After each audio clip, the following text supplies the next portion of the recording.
News@5। Lok Sabha में budget सत्र के दौरान आज भारी हंगामे के बीच विपक्ष ने लोकसभा स्पीकर ओम बिरला के खिलाफ अविश्वास प्रस्ताव का नोटिस दिया, जिसे 118 सांसदों का समर्थन मिला। विपक्ष का आरोप है कि स्पीकर ने सदन की कार्यवाही में पक्षपात किया और विपक्ष की आवाज को दबाया। कांग्रेस सांसद प्रियंका गांधी वाड्रा ने कहा कि स्पीकर साहब पर सरकार का दबाव है, इसलिए उन्हें खुद सफाई देनी पड़ रही है। प्रियंका गांधी ने दावा किया कि प्रधानमंत्री पर हमला करने का सवाल ही नहीं उठता, बल्कि सरकार स्पीकर पर दबाव बना रही है। आपको बता दें कि संविधान के अनुच्छेद 94 के तहत लोकसभा स्पीकर को हटाने के लिए कम से कम 50 सांसदों का समर्थन और सदन के कुल सदस्यों के बहुमत की जरूरत होती है।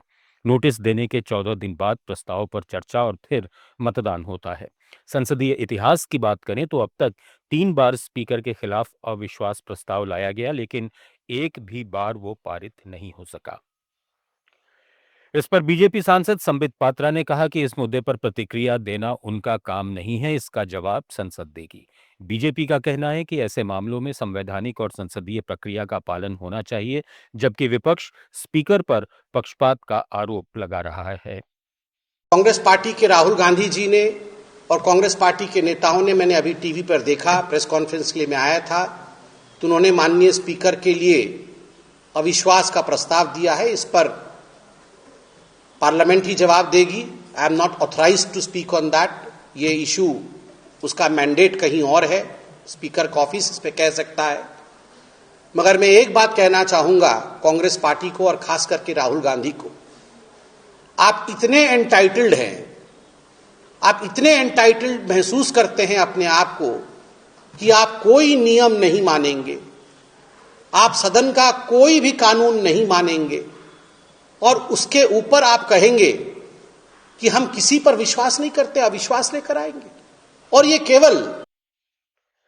वहीं कांग्रेस एमपी शशि थरूर ने कहा कि पार्टी ने जो भी फैसला किया है, सदस्य के तौर पर मैं उसका सपोर्ट करता हूं।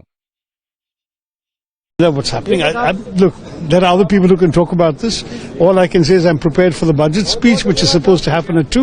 I'm going to go and see what's happening. But I'm telling you, sir, because the letter has been, signed by the all. You're giving me news. I'm not giving you news. So thank you very much. How do you see? Do you think it's right? Look, whatever the party has decided to do, the party has decided to do. Obviously, as a member of the party, I support the party. Thanks very much. Thank you. Please, enough. पूर्व army chief general MM Naravane की unpublished किताब 4 stars of destiny को लेकर सियासी और कानूनी विवाद तेज हो गया है। Publishing company penguin random house India ने साफ कहा है कि किताब अब तक प्रकाशित नहीं हुई है और इसके सभी अधिकार उन्हीं के पास हैं। कंपनी के मुताबिक न तो किताब की कोई छपी हुई कॉपी सामने आई है और न ही डिजिटल वर्जन सार्वजनिक किया गया है। ये बयान ऐसे वक्त आया है जब किताब की अनऑथराइज्ड PDF कॉपी के ऑनलाइन सर्कुलेशन का दावा किया जा रहा है। मामले में दिल्ली पुलिस की स्पेशल सेल ने FIR दर्ज कर जांच शुरू कर दी है। पुलिस ये पता लगाने की कोशिश कर रही है कि बिना मंजूरी किताब की सामग्री कैसे लीक हुई। इधर कांग्रेस नेता राहुल गांधी ने इस मुद्दे पर सरकार को घेरा है। उन्होंने कहा कि या तो पूर्व आर्मी चीफ MM नरवणे झूठ बोल रहे हैं या फिर पेंगुइन रैंडम हाउस। उन्होंने दावा किया कि किताब में सरकार के लिए असहज करने वाले तथ्य हैं। इस किताब में चीन से 2020 की झड़पों और अग्निवीर योजना का रिव्यू किया गया है। So the point I'm making is either Mr. Narawane is lying and I believe the army chief. Okay, I don't think he will lie or Penguin is lying. Somebody needs to, both cannot be telling the truth. Okay. Do you think this is a RJD सांसद मनोज झा ने कहा कि Delhi police को दोष नहीं दिया जाना चाहिए क्योंकि वो ऊपर से मिले आदेशों का पालन कर रही है। उन्होंने पेंगुइन रैंडम हाउस का नोटिफिकेशन देखा है, जो किसी पब्लिकेशन हाउस की साख और जिम्मेदारी को दर्शाता है। News@5 में फिलहाल इतना ही। बने रहिए लेट्स माइक के साथ। आप सुन रहे थे let's mike more than radio. Follow कीजिए हमें हमारे सोशल मीडिया प्लेटफॉर्म्स पर। It's time for news. It's time for More Than Radio. Presenting the first radio news app, Let's Mic.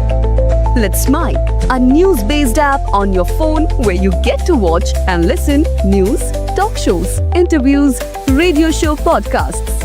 On Let's Mic, you get